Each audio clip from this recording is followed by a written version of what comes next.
సౌమ్య, నా దర్శన్ని ఏం చేద్దాం అనుకుంటున్నావు? నా సొంతం చేసుకుందాం అనుకుంటున్నానని ముందే చెప్పాను కదా. మళ్ళీ వచ్చి కొత్తగా అడుగుతున్నావేంటి? నా భర్తకి కార్ యాక్సిడెంట్ ఎలా అయింది? వాట్? యాక్సిడెంట్ అయిందా? నిజంగానా శరణ్య? హవ్వేసేనా? దర్శన్కి ఏం ప్రమాదం లేదు కదా? అవును, ఎక్కడ జరిగింది? అసలు ఎలా జరిగింది? ఇద్దరూ కలిసి నాటకాలు ఆడకండి. What do you mean Saranya?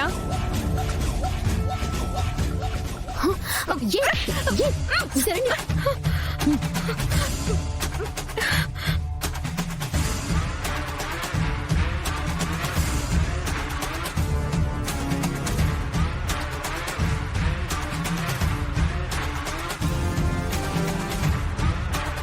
నిజం చెప్పు.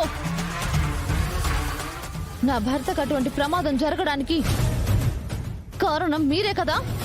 కాదు, నేను దర్శన్ని పొందాలనుకుంటున్నాను కానీ పోగొట్టుకోవాలనుకోవడం లేదు. అటువంటప్పుడు తనకు హాని తలపెట్టాలని నేనెందుకు అనుకుంటాను చెప్పు? ఎంత ఫూలిష్ గా మాట్లాడుతున్నావో తెలుసా?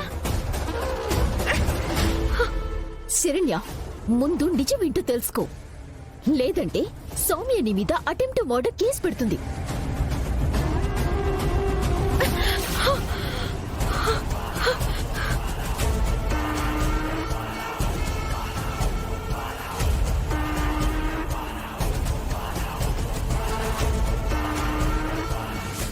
నా భర్తకు ప్రమాదం జరిగిన విషయంలో దీనిది నీది ప్రమేయం ఉందని తెలిసిందే అనుకో, అప్పుడు నేను నిజంగానే మీ ఇద్దరిని చంపి జైలుకి పోతాను. మీ ఇద్దరికి పాడ కడతాను. మీ అంత్యక్రియలు నేనే ఘనంగా జరిపిస్తాను. నా భర్త విషయంలో నేనెంత దూరమైనా వెళ్ళడానికి సిద్ధంగానే ఉన్నాను.